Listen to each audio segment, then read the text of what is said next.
Welcome. My name is Josh Horowitz. I'm the Executive Director of the Educational Fund to Stop Gun Violence and the Coalition to Stop Gun Violence, and the Executive Director of the Consortium for Risk-Based Firearm Policy. My organization has been working on extreme risk protection laws for almost a decade. We helped develop the Consortium for Risk-Based Firearm Policy that came up with some of the original recommendations supporting the Extreme Risk Protection Order, which is going to be the subject of our discussion today. We're here for many reasons.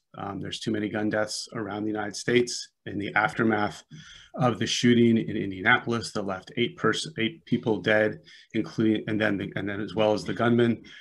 There's been a lot of discussion about Extreme Risk Protection Order, and we thought it was a good idea to revisit some of the facts, some of the issues around ERPO, and how it's working on the ground.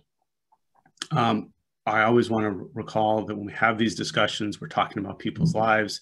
There are families that are suffering in Indianapolis today, and our hearts go out to them and realize that they're well beyond data points. Their communities are suffering. We want to acknowledge that. This is we've seen, you know, this is one of the mass shootings that we've seen around the country that we're talking about today. But of course, there's lots of deaths every day, both from firearm suicide and community violence and domestic violence. And ERPO has actually supplied some interesting, is working in many different ways right now. But we designed and worked on ERPO in the aftermath of the Sandy Hook shooting. And I had become involved thinking about how was it that shooters were legally purchasing firearms and possessing firearms when they seemed to clearly have signs of dangerousness.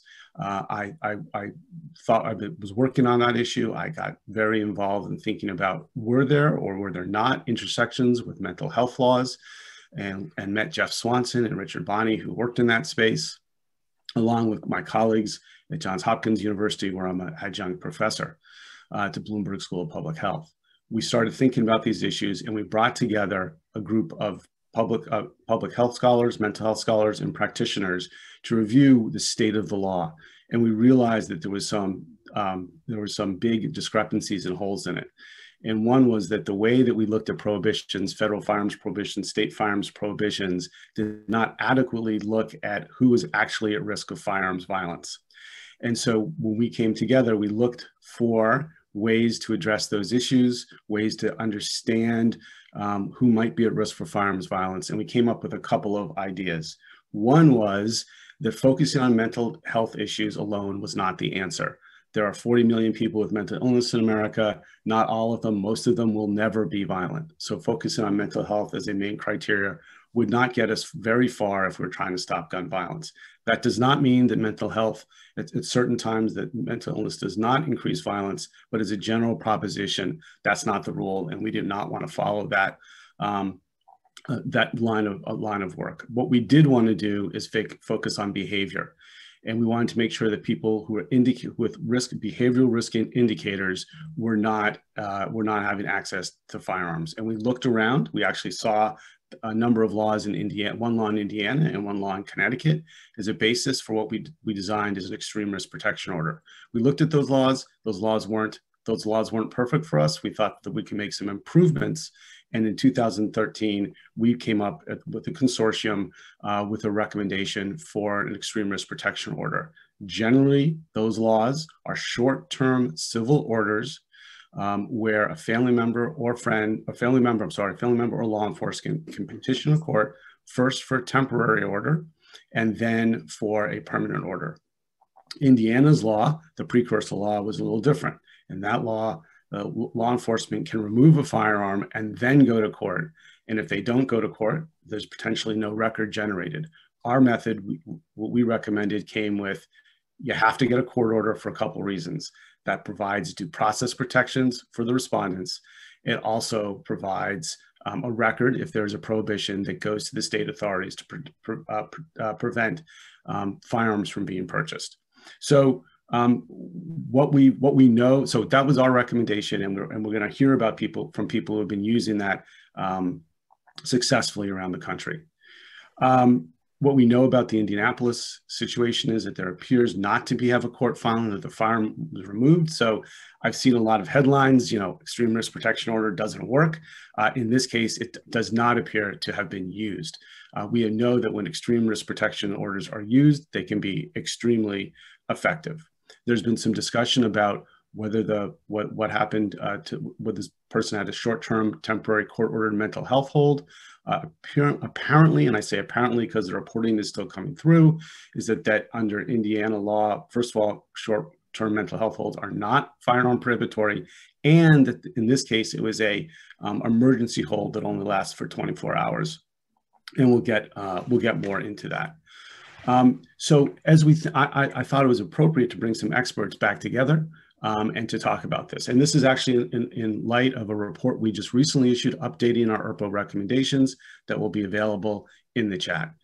So I wanted to bring people together who have actually thought about Indiana's ERPO law, thought about how the intersection of extreme risk protection orders and mental health holds work.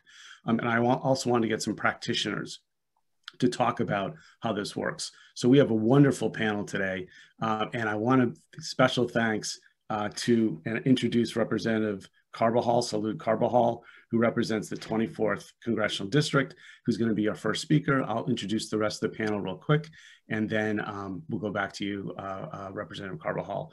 Representative Carbajal represents the 24th District. He sadly knows gun violence personally. His sister died from a gun suicide at a young age, and I'm so sorry that your family had to go through that. And that you're the Congress member for Santa Barbara and St. Louis Obispo, and there's a mass shooting in your district in 2014. You have a bill, the Extreme Risk Protection Order Act, which would establish grant programs for state and local governments. And thank you for doing that. And we'll hear a little bit more about that. Richard Bonney is an original member of the consortium and a long-term friend of the Educational Fund.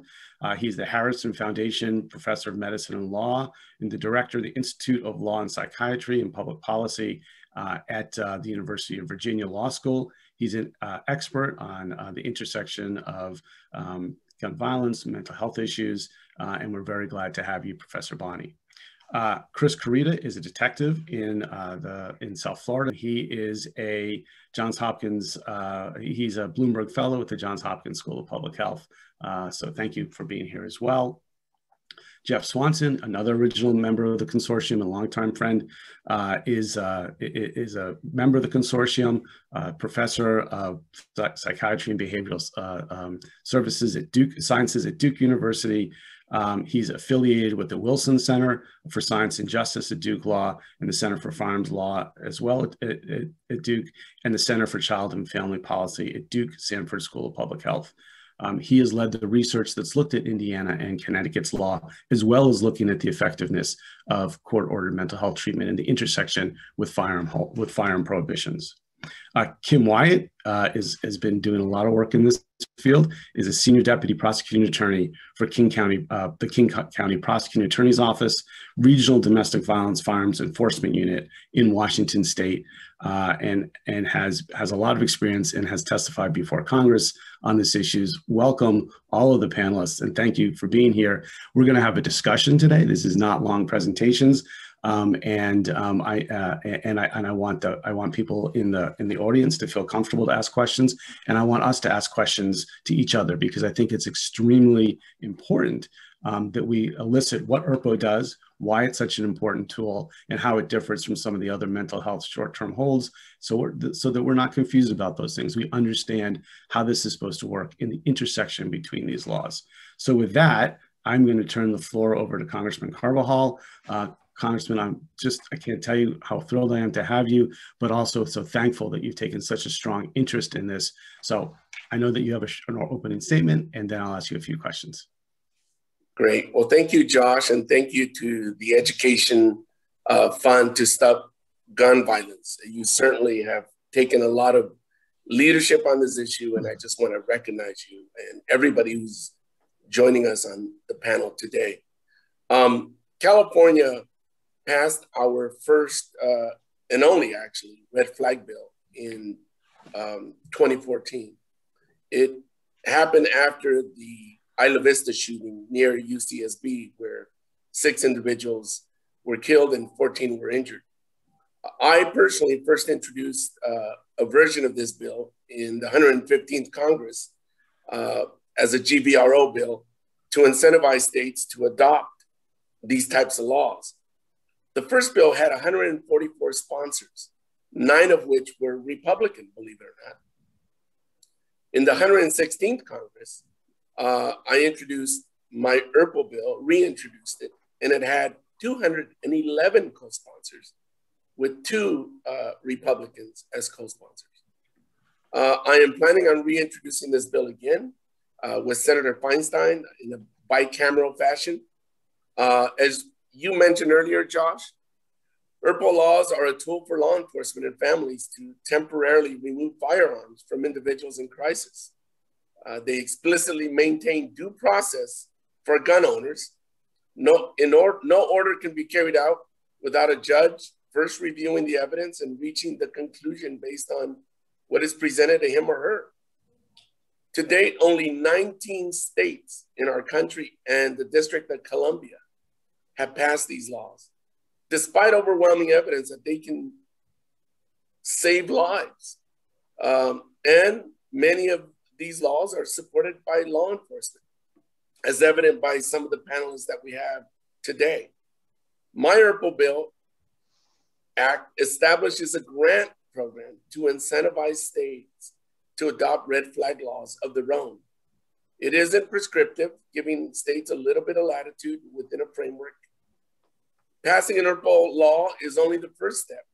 Once states pass these laws, we need to conduct training programs to provide implementation, funding, which my bill does as well. Too often, law enforcement officers don't know that they have these tools at their disposal. It's critical we raise awareness about these laws so that law enforcement and families can use them in times of crisis. In Indiana, for example, if law enforcement had used the red flag law and had been more aware of it, the perpetrator would not have been able to purchase additional guns, and we might have saved a lot more lives. With that, I'll turn it back to you, Josh. Great. And I would remind people to put their questions in the Q&A function, and we will try to address as many as we can as we get through this. Representative Carbajal will be with us till about 10 o'clock. So I'll try to, if there's some questions for the representative, I will try to do my best to get them in. So thank you for that. I'm very grateful for your leadership in this area. Could you tell us just a little bit about why you've decided to take this on and why you're a champion for these laws?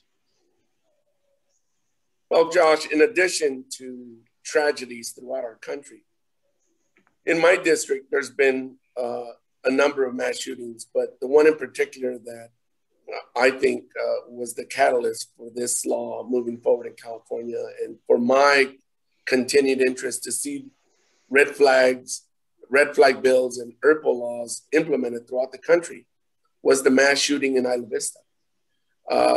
We had an individual who displayed all the signs. As a matter of fact, the parents picked up on all the signs that their son was in crisis while attending UCSB. They approached law enforcement. Law enforcement did a welfare check, but they didn't have the tool of what an ERPO law provides to them. And as such, they were limited as to what they could do. This individual ended up going and killing 6 individuals and injuring 14 others. And certainly that is in great part why I am very interested in moving this law forward. The second reason is personal. When I was a little boy, my sister committed suicide with my father's revolver. And I was the one who found my sister after hearing the gunshot.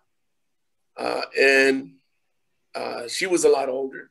And it certainly was a tragic situation for our family, not to mention traumatic for myself as a young boy.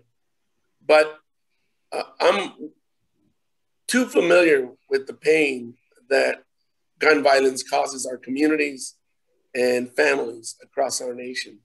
And for that reason, I am enthusiastically eager and passionate about making sure that more red flag laws, ERPO laws, are passed throughout our country. Well, I'm again sorry for your loss. I'm thankful that you're able to turn that into something so productive, and very appreciative of you being here. And I'll ask you, my last question for you is, within your bill, I'm just slow down for a sec. I know that many families feel that pain of firearm suicide. I lost a dear friend to firearm suicide, and I know others have felt that sting. And it's something that animated our work at the Consortium for Risk-Based Firearm Policy around the original Extreme Risk Protection Order law. And I do believe that it's saving lives. So thank you for that leadership. And also understanding the powers that the federal government can bring to this. So your bill would incentivize states, but what are some of the things in your bills that would do that? I think there's some very important provisions. I mean, the federal government is we are worried about overreach sometimes, but I'll tell you, when the federal government organizes itself and puts its thoughts together and muscle together in a certain way, I hope it can still do great things. And maybe this is one example of that. Well, my bill, instead of being very prescriptive with a specific program, a red flag bill framework, what it does is it incentivizes states and local communities to apply for funds so that they could develop these laws and provide training to their law enforcement so that they understand how to best use these tools available to them. It provides them the funds to minimize and take away the excuse of the work and the resources that are needed to develop these laws. So the bill is an incentivizing bill that would encourage communities to look into and develop these type of laws and provide the necessary training so that they are being implemented effectively. Well, thank you very much for your leadership. We'll take whatever time we have with you, so feel free to stay on as long as you can. Maybe we'll get some questions, and feel free, this is a discussion, to jump in if you feel you want to. Thank you, Josh. Oh, you're welcome. The next panelist is Jeff Swanson. Jeff, as I mentioned, is a founding member of the Consortium for Risk-Based Firearm Policy. Jeff, you always say that you're in the Department of Psychiatry, but you're not a doctor. You're a sociologist, which I think is great. And so you've done a lot of evaluation work, and you've really done I think one of the most important study of Indiana's laws. Can you tell us, you've evaluated the Indiana Extreme Risk Protection Order law. Can you tell us how Indiana ERPO laws work? Then I'll have how it differs from other states, and what does your research show? I understand those are 3 questions, and I can ask them one at a time if you'd prefer. Sure. So thanks, Josh. And so Indiana was the second state after Connecticut to pass a law like this. I guess we think of it as a precursor law to the ERPO law, because it's a little different. But it was enacted in 2005, and it was named for a police officer, Jake Laird, who was killed in a shooting incident. And it's just called the Laird Law, and it allows police officers to remove firearms from people that they identify as dangerous, posing a risk of harm to others or self.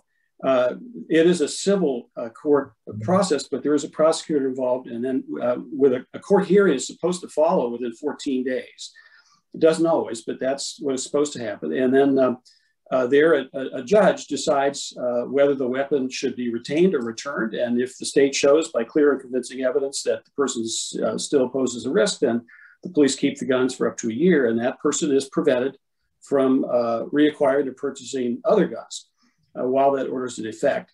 As you mentioned, the law is a little different than the new generation of ERPO laws. One little feature is that it allows gun removal without a warrant at the beginning, and so and also police are the only party who can initiate that. Family members can't do that directly, like some of they can in the newer ERPO laws. And the language in the criteria describing risk for invoking the law is a little bit different. We could go into that, but then let me just say this: we know a couple things about how this law works in Indiana.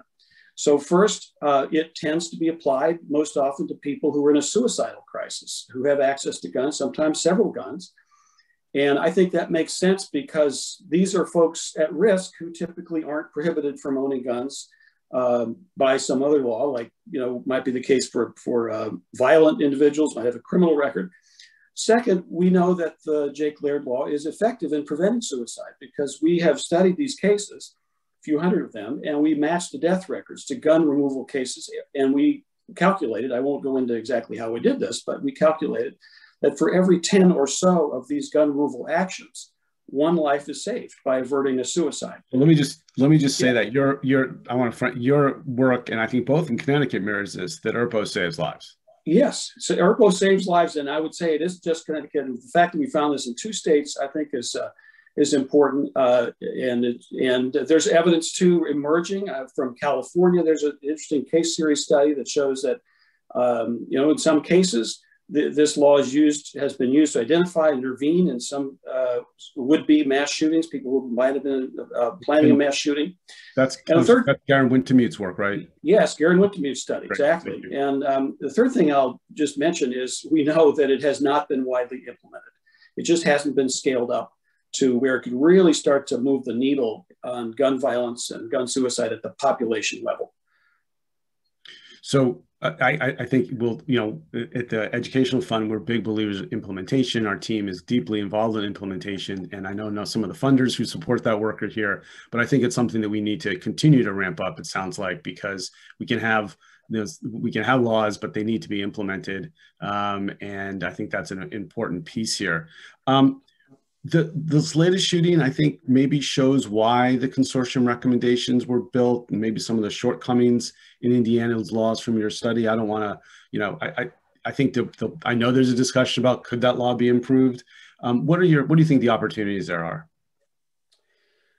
Well, I think some of the things I mentioned, I think it might be better if family members were added so they could be able to petition. Maybe some other categories of people like clinicians. It's not just law enforcement. Family members are often the people who have the specific timely information that someone around them poses a risk with the gun. They're behaving dangerously with the gun. The law could require a warrant that would improve due process. It also allow the police to search for guns in the respondent's home. That was one of the reasons, given in this case, that they didn't think they could give enough evidence. And then the process really of scheduling those court hearings, and so that decision is made in a timely way, that could be streamlined to avoid these long delays that we saw in our study. But again, most importantly, just re-emphasize this, that we need to scale this up, because you think about it, when we did our study published in 2019, there's basically one court in Marion County that was responsible for these cases. So we're talking about a few hundred cases in over 10 years. I mean, there are 5,000 suicides, gun suicides in Indiana in the past 10 years. And, there are, 1.7 million gun owners. And if you just do the math, what percentage of people in the population have, a problem with suicidal thoughts and intent? There's a big potential there. It's like, what if we said, well, hey, people are still dying from COVID. Obviously, the vaccine doesn't work. Well, we wouldn't say that, because people haven't been vaccinated yet. And so, I mean, there's an analogy right here if we really scaled it up. Yeah. Okay, great. Thank you for that. Last question, and I think this is going to overlap a little bit with Richard, who's on deck right now. So Indiana does not have a firearm prohibition associated with court-ordered mental health treatment. In ERPO laws, we've explicitly recommended that mental health criteria be excluded from extreme risk protection orders. We are focused on behavior. There are some states, though, that do have a firearm prohibition associated with a short-term mental health, court-ordered mental health treatment. You've actually researched the effectiveness of that prohibition. Right. What have you found? What do we know about these laws? So let me just say, just a little background here. So every state has some provision in its mental health laws that allows the police to detain or transport a person who appears to be in a dangerous mental health crisis, to bring them into an emergency room for evaluation. Typically, that's up to 72 hours, to see if they meet the criteria for involuntary commitment to a hospital for their own safety, so that they can receive mental health treatment if they need that to mitigate the risk. Now, if that person's committed in a court hearing where there's a judge and there's the opportunity for the person to be represented by a lawyer and all that, then under federal law, they become legally prohibited from purchasing and possessing guns. So that's the involuntary commitment. But if they don't get committed, there's just this short-term hold for evaluation. In half the states, they can walk out of the hospital and go to a gun store and buy a gun, and they might be still in a suicidal crisis. Now, and Indiana is one of those states. In other states, 23 actually, that short-term mental health hold confers at least a temporary restriction from guns. And as you mentioned, our consortium thinks that's the right policy, and we recommended in our 2013 report for state policies that states do this. There are some other states, Virginia is one, Florida is another, that have reformed that feature of their law after a mass shooting. But we would say, why wait for a crisis? Why not do that based on evidence that we have? And we have some new evidence that we've just published based on over 72,000 cases in Florida, where we compared people who came in on a short-term hold under the Baker Act in Florida, and compared people who went on to have a commitment that disqualified them from guns to people who did not, people who either signed into the hospital voluntarily or were discharged. And basically, we find some evidence looking at their future risk of arrest for a violent crime with and without a gun, that there's no difference there when we're just looking at crimes without guns. But if we look at gun-involved crime, it's that short-term hold group that were not gun disqualified who have a significantly higher risk of a gun-involved crime arrest. And the other group does not. And I should just hasten to say, this isn't necessarily all about mental illness. These are people who might have all kinds of other risk factors. And it's still a very small minority of all of the population of people with serious mental illnesses. So we need to make that point, that the vast majority of people with mental illness are not violent. Right. So it's a legal tool that can work. Right. So you're talking about where there's a court order that's finding someone's a dangerous. Not just made a decision. We're not just talking about mental illness or anything like that, which we want to avoid, building criteria based on that. But this is where a court has intervened. Okay. Yes. Great. That's right. Richard, let me turn to you, and thank you for being here. I know how busy you are, and I would remind people, please put questions into the Q&A. So, Richard, after the Virginia Tech shooting, there was a panel that examined the shooting. There was also a panel that examined Virginia's laws then, mental health law, and the shooting in Indianapolis has some parallels to Virginia Tech, right? And the shooting there where there was a court intervention. There was not firearm removal at that time in Virginia. What did you do what were the issues after Virginia Tech? And what did you do, and how did you modify the rules around court-ordered mental health treatment? Well, and it's interesting. Yeah, go ahead. I just want the audience here to understand the difference between that and ERPO. I think that's an important piece that I'm trying to get to. Well, if you don't mind, I want to just begin with putting this in the larger context that you just mentioned here, as I've been reflecting on this. It seems like for all of us that have been spoken, it goes back to one of these tragedies, one of these mass shootings, and the post-mortem. I think that's the right way to characterize it. In every one of these, where there were missed opportunities that, in retrospect, could well have prevented, what happened. And Virginia Tech was certainly my example, of that. But I think obviously Sandy Hook plays a big role in what many people have done in these areas. And I think the overarching, finding in all of these is that there were so many missed opportunities. There were things that if people were paying closer attention, if it were more customary to actually express the worries that you have about a particular person to someone else, if there weren't inhibitions on disclosing information. This was an issue that came up at Virginia Tech with regard to the responsibilities of people at Virginia Tech. There were just a lot of confusion about what could be done when you are worried, about this. And I think the biggest story here, and everything else can fit into this, is that the larger determination that always emerges from these things, regardless of the particular tools, is that we all have a shared responsibility when you are worried about somebody and believe that they are at elevated risk to themselves or other people. We have to work together to help them get the assistance that they need, and to remove firearms being a particular example when they do appear to be at elevated risk. And I think, you know, if we keep this in that larger context, the piece of it that's the mental health piece, as well as the piece of it that is beyond, is not specifically focused on mental health and mental health interventions and the tools that we have available for intervening in mental health crises, but also removing the firearms that obviously, you know, if you're worried about elevated risk, you need to focus on that, you know, in particular. And it relates to the crisis response systems that we have around the country and how they are designed, that we live in a mass society. You know, in a smaller community, people would know how to respond when they think that one of their neighbors or their family members are at elevated risk. You move it into the larger society in all the ways that we're talking about.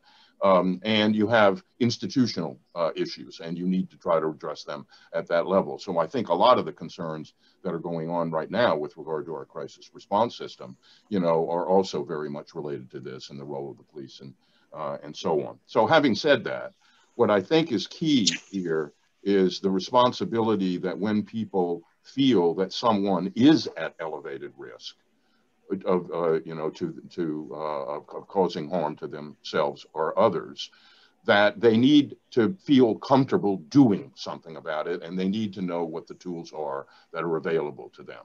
And ERPO obviously is a critical example of that, right? And we have instances of people saying, you know, we have to do something, and it's, oh, you know, you find a particular person, you know, that came to, you know, that brought their attention to someone. We want to help them feel comfortable doing that.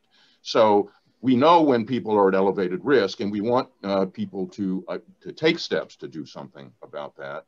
And we want the law to have the tools available so that determinations can be made, because due process is required, either for civil commitment to hospitalize somebody over their objection, or court to take their firearms away, that we need to be comfortable making the determinations that we need to make, that mental illness is not a necessary predicate. It might be part of the picture, but it might not be.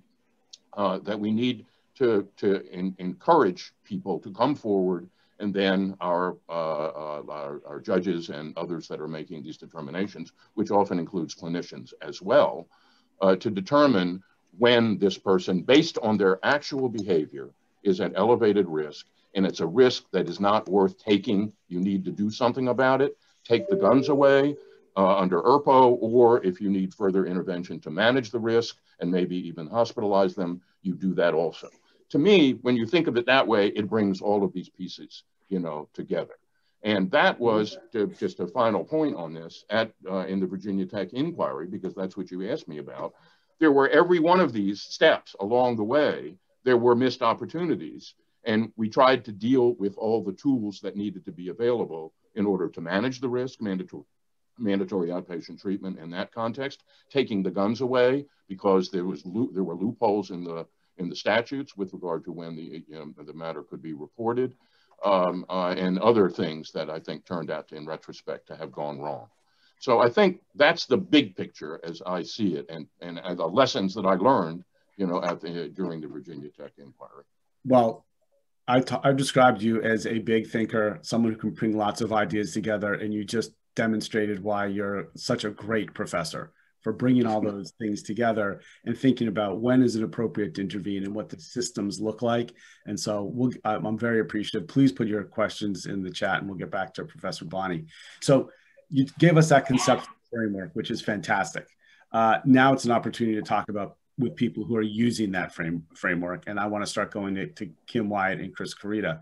So, you know, we got a great background on how this developed, what it does, how it saves lives, but we want to hear about how this really works. And, you know, obviously we want to hear about your success stories, but also where you think there was room for improvement.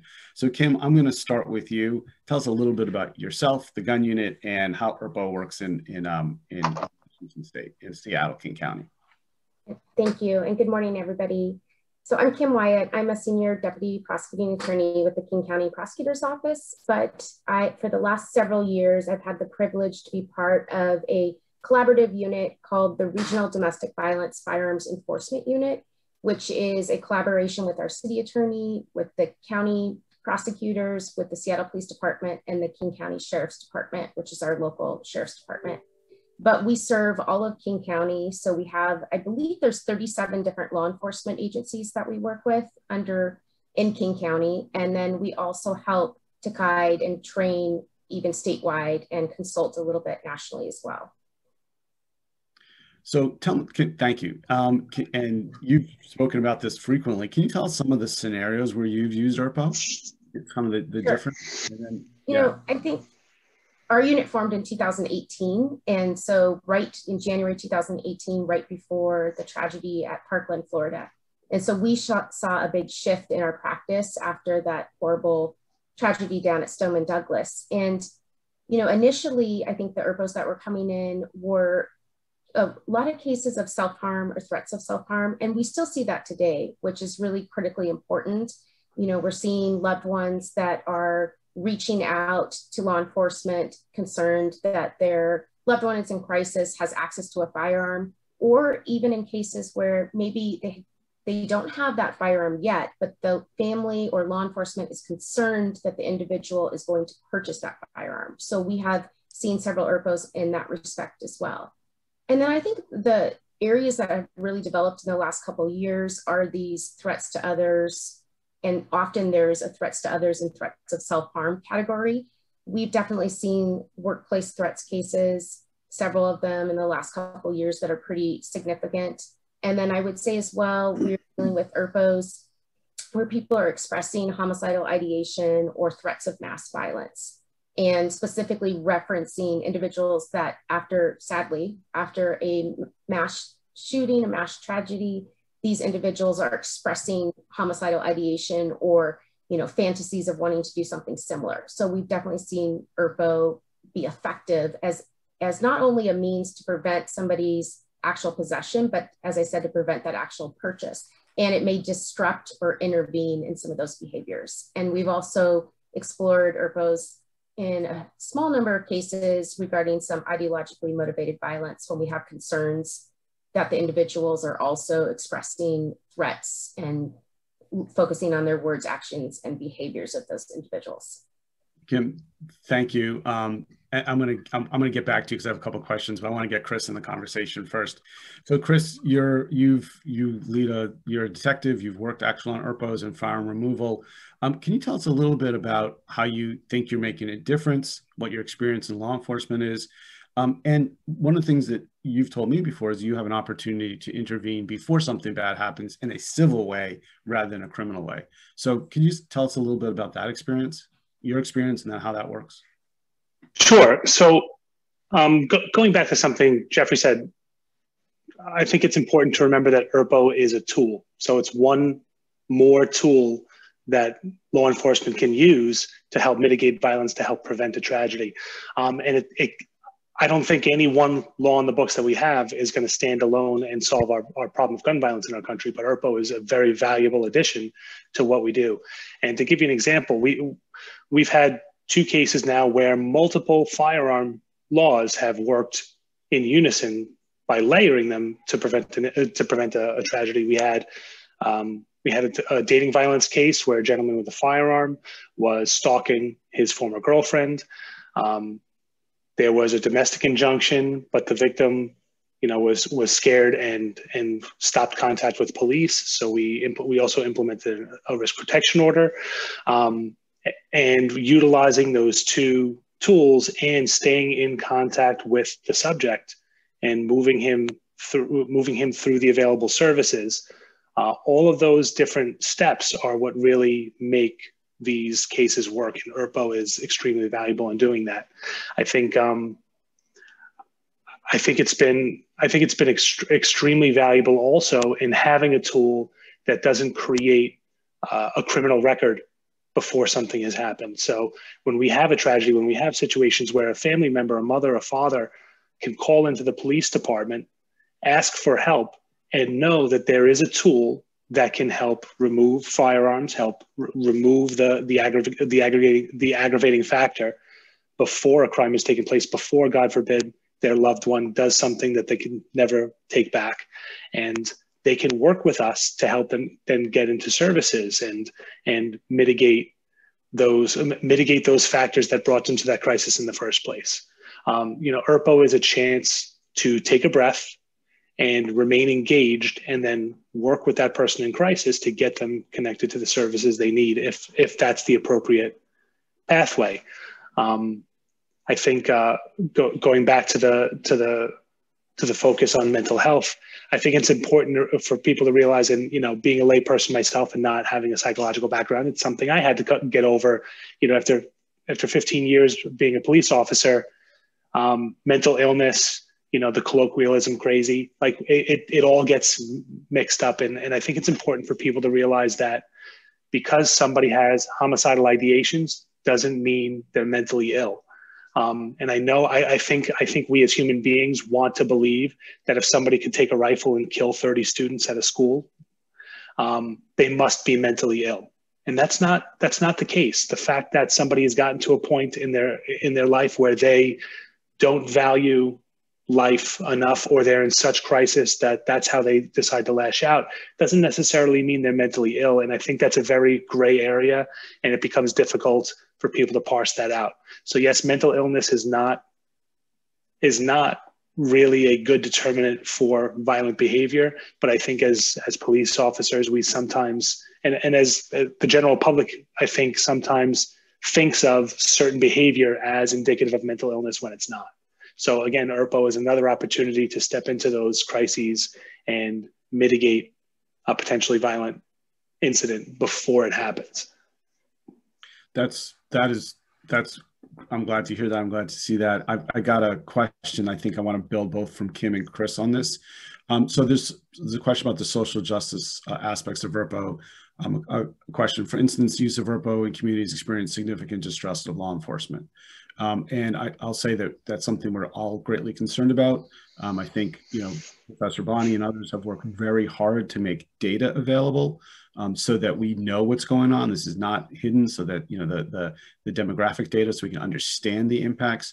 But it's also, both Chris and Kim, I understand, from what my work with you, I understand that this is an opportunity actually not to have a crisis spiral out of control and have something, unintended happen, but an opportunity to take a step back, to think a little clearly, and actually sometimes work with family members. Can you guys talk a little bit, both of you talk a little bit about how that may work? Sure.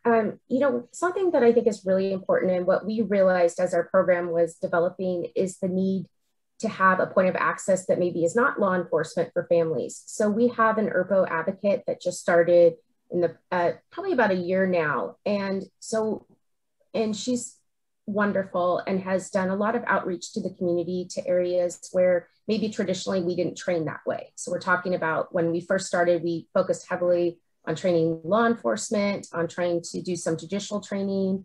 And we're really realizing we need to reach those families because those are the ones that are in crisis. So I think having points of access for families to be able to petition on their own if they don't want to be involved or don't want to have law enforcement involved.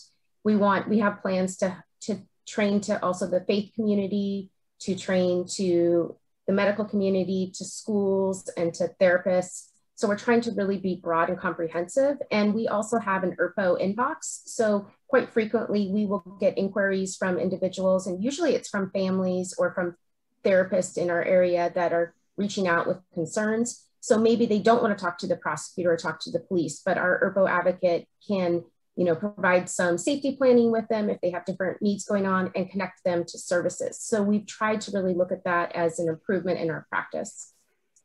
Thank you, Kim. Chris, tell me about some of the, if you can, as much as you can, about how you work with families and how, you're trying to mitigate some of those risks so that we don't, see someone injured or worse.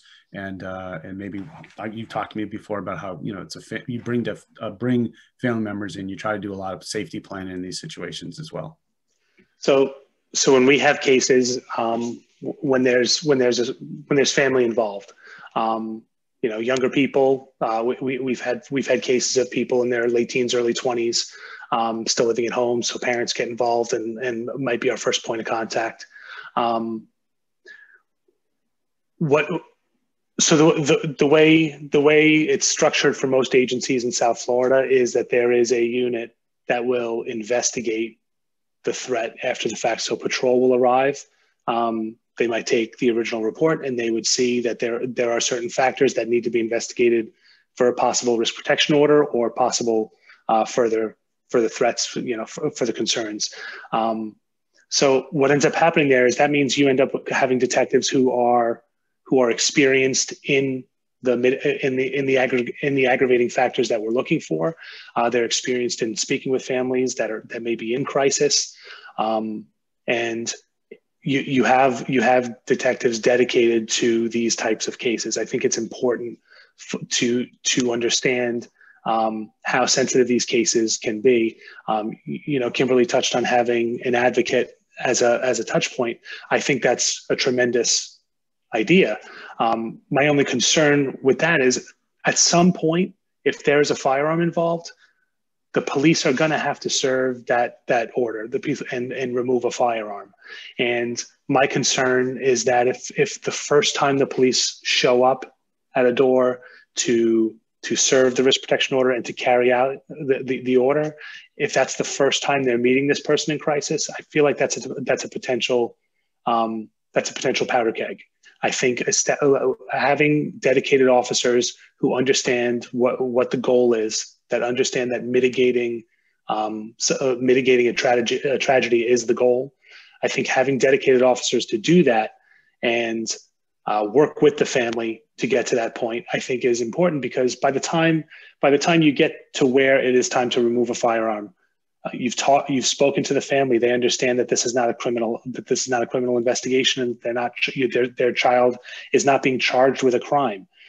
You've spoken to the subject who's in crisis. You've explained the services available. You've made a connection. You've made them understand that this is not about trying to punish them for how they're feeling or what they're saying. This is about trying to keep them safe and getting the help they need. And I think it's very important to have law enforcement, because there's no avoiding, when there's a firearm involved, there's no avoiding law enforcement. So I think, where agencies have had a shortcoming or maybe not done the best job, I don't think the answer is to cut them out of the process, because to me, that's not realistic. At some point, a firearm is going to have to be removed, and I don't see putting that responsibility on a family member. Having we have dedicated officers. I think most agencies in South Florida do, and Kim touched on the Parkland shooting. I think that's been the motivation for most agencies in South Florida, is to prevent a shooting like that from happening. That was in our backyard. Officers that I work with, their children were at MSD the day that shooting happened. We had our officers go there. I think officers from every agency in the county went to Parkland that day. So it touched us in a way that I think really changed people's perspective on what needs to be done. So I think this also goes back to ownership, and I think about the Indianapolis case. I think the layering of ownership. So you have the officers who respond to the scene, and then a report goes to the state attorney, the district attorney, and the decision is made there. But the district attorney may never have had contact with the family or the subject. I think having such a disconnect in the decision process is a potential for missed opportunities. I think when detectives arrive on scene and they know that the agency themselves are the ones who have to file that report, and we have ownership and we have responsibility for that. I've had nights I don't sleep on these cases because these are difficult cases. But I think you're only going to be successful if you have law enforcement that understands that the goal is to prevent tragedy, prevent violence, and that I think by having dedicated officers in those cases, I think and giving them ownership and responsibility for how those decisions are carried out, I think is extremely important to make sure that those decisions are made when they need to be. So what I'm hearing from both of you is that comprehensiveness, planning, thoughtfulness, having dedicated officers, having a unit, having a strategy really, really matters. I think one of the lessons we've learned, I think hopefully we got across, is that this is not haphazard, right? This is not one attempt. This needs to be something that is well thought out to function. I think that goes back to Representative Carvajal's idea, which is training and resources to create types of units like this is really important. Like Kim, I think you've helped develop the model, and so have you, Chris. So I'm appreciative all of your service and time for that. Let me ask a couple of technical questions, and we've got about 10 more minutes. So we're getting some questions from the audience. So great question. How do you define someone as elevated risk that would activate gun removal, or is this an arbitrary decision by the judge? Maybe Richard, Jeff can jump in on that, or Kim, whatever, whoever wants to jump in. Maybe Richard, you jump in, and then we'll go to a practitioner. Well, I was going to defer to Jeff, but I mean, it's a very important point, I think, to demonstrate that there are objective indicators here, and that there is a science here that's helpful for knowing and to have the understanding that this is a process here. You need a system for assessing and managing risk and providing the services, just as Chris and Kim have been talking about here, that's critical. What we've got is a legal tool that can be used, right, when it's needed. And when you do that, you obviously have to, at that point, be connected up with the judicial system and do things in a fair and sensible way.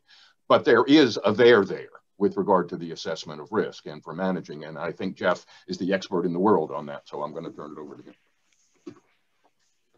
Yeah, it is difficult because what we know, if what we're trying to do is to prevent an injurious act of violence or a suicide, we know that that's caused by not just one thing. There are many things, many different factors that can come together and interact in complex ways. And the problem is that many of these risk factors tend to be non-specific. So they might apply to more people who are not going to do the thing that you're trying to prevent. And also applying population level data to an individual is kind of difficult sometimes. What I think is important, though, is that there are some specific indicators that are written into these statutes. For example, if someone has made a threat to harm someone, and you put that together with, let's say, they're intoxicated, and certain other things. I mean, drugs and alcohol, we know that increases risk of violence for a number of ways. It can disinhibit violent impulses. People can have associations with others when they're acquiring illegal drugs, and things like that. We might not say that a sort of middling probability event, if the outcome isn't going to be terrible, we might take a chance. If the outcome might be catastrophic, people might die, then we might be willing to say, well, it's worth removing firearms from that person, even if they may not end up doing something violent. So there are specific criteria, they're behavioral, and they vary a little bit from statute to statute. The other thing is we've got more than one pair of eyes on this. So the police officers look at it, and they base on their experience in applying those criteria. Typically in some states like Connecticut, you have to have 2 police officers fill out an affidavit, and then it's run through a Commonwealth's attorney, and then it goes to a judge. So there are due process, factors in place as well. It's not just someone saying, "Oh, I'm kind of mad at my neighbor and I think he's a hothead, so I'm going to do something to take his guns away." There is an important balancing of risk and rights that is baked into these criteria, and we learn more about them as we go along. So this is also an opportunity for research. Great. So we're entering lightning. Thank you. We're entering lightning round territory. So I will ask this question. So there's some questions in the discussion about. So does this mean that someone can't purchase a gun in the future? Let me ask that. So how long does the order last? Is it just removing a firearm, or does it mean that you can't buy a gun for a certain amount of time? So both. It varies state to state. Most states, the length of the ERPO is between 6 months and a year for the final risk protection order. So you'll have the temporary, typically, and again, on average, it's about but within 2 weeks, you'll have a final hearing. And at that final hearing, if the judge determines, yes, this is going to be a risk protection order, any firearms in possession are removed, and the risk protection order stays in place for 6 to 12 months, depending on the state and depending on the circumstances. Once the risk protection order expires, their rights to purchase a firearm are restored. I can tell you we've had situations, just like Jeffrey said, where it was borderline, where we had a gentleman threatening to shoot up his former place of employment. We found out he was drunk at the time. He was spouting off on text. However, given the circumstances and looking at the progression, we decided to go ahead with the risk protection order. He went on that year to get a new job, talk to people at work. But again, this is about follow-up and having resources dedicated to follow up on these cases. So over the course of the next year, as the ERPO was coming to expiration, we made contact with his new employer. We made contact with him, and again, because we had a relationship with him, because he understood we weren't trying to arrest him arbitrarily, he spoke with us. We were able to determine, hey, he's got his life together. Whatever was going on at that point, he was at a low point. He's okay now. Everything's okay. Everything's looking good. We ran it by a psychologist that we contract with, and we allowed that order to expire. And he's got all of his rights back and no criminal record to follow him around. That's a fantastic success. That's perfect. Story. That's a perfect example. There is a there. Right. Yeah, right. I'm going to go to Kim for another great story in 1 second. Kim, I think you know this. This instance of people working collaboratively together on that, which is great. One question. So there was a question. So if Indiana, if someone had followed up with the risk protection order, actually filed that, would the firearm be? Would there be a firearm prohibition? And correct me if I'm wrong, but my understanding under Indiana law is if someone had, after removing the gun, had gone forward and actually filed under the Indiana ERPO law, and a judge had granted that order, that person not only would have the firearm be kept, but they would not be able to purchase a gun for 6 months, I believe, under Indiana law, with the opportunity to renew that. So if there had been intervention, there was a tool that was available that for whatever reason was not used. I think I'm correct with that? Yes. Yeah. Okay, great. Last question before I get to the follow-up, and by the final, I'm going to ask for quickly. My last question is going to be, what advice do you have for people who want to do this well? And that's like a 30-second response from everybody. But I'll ask one last question before we get there. Kim, and I hopefully we'll get to your story there as well, one of your stories. But how does this law work with some of the domestic violence laws? Is there, do you see that? And I know you've told me about a situation where a couple came into court together. Tell us a little bit. There's a question about how does this work with DV laws, and is there opportunities for intervention with ERPO? So I think it's going to really vary per state on your practice. In Washington State, we have a robust civil protection order process. And also if we're filing a criminal charge with a domestic violence criminal charge, we're going to be issuing a no contact order with an order to surrender weapons. And that order to surrender weapons is in effect its own ERPO, if you think of it like that. So ERPO so in our state, we're always evaluating what's the best tool to use and what's the safest method. And so we are constantly looking at crossover cases between domestic violence and ERPO, but if no contact order or a civil domestic violence protection order with an order to surrender weapons, we're going to follow up just like we would with an ERPO and make sure that those firearms are being surrendered. We have advocates to work with the victims to do a firearm interview and compliance calendars on that front. There are a few times where ERPO has been used where perhaps the criminal case is being dismissed or we couldn't sufficiently move forward because a victim's recanting, but we have a definite concern for public safety, and the court has granted those in a limited number of situations. All right, so I'm going to start, Kim, asking you what's a success story that you've had, and then I'll ask the other three panelists for their 30 seconds of advice for people who might want to implement or use ERPO. So let's start with you with a success story, Kim. I was trying to think. There's been quite a few. I would say, something that we feel proud about is, you get a situation. In one case, it was a threats to others, threats to a workplace. And we were able to move very quickly with law enforcement, including federal law enforcement. So I want to offer that states that are doing this need to be collaborating with their federal partners. We have points of contact at the U.S. Attorney's Office, the ATF, the FBI, and others. So we were able to work really collaboratively with law enforcement, including law enforcement out of state, because this individual lived in our jurisdiction but had left the state. We believed they were actively purchasing a firearm, perhaps even a ghost gun. And we were able to coordinate with law enforcement across, I think there was at one point 8 different law enforcement jurisdictions. And that definitely is not the normal situation. I want to offer that, but having a point of contact, having somebody dedicated to the work that knows how to pull the people together to share the information in situations that are rapidly unfolding is critically important. Okay, so 30 seconds, we're over time already. 30 seconds, Richard, Jeff, and Chris, you'll get the last word.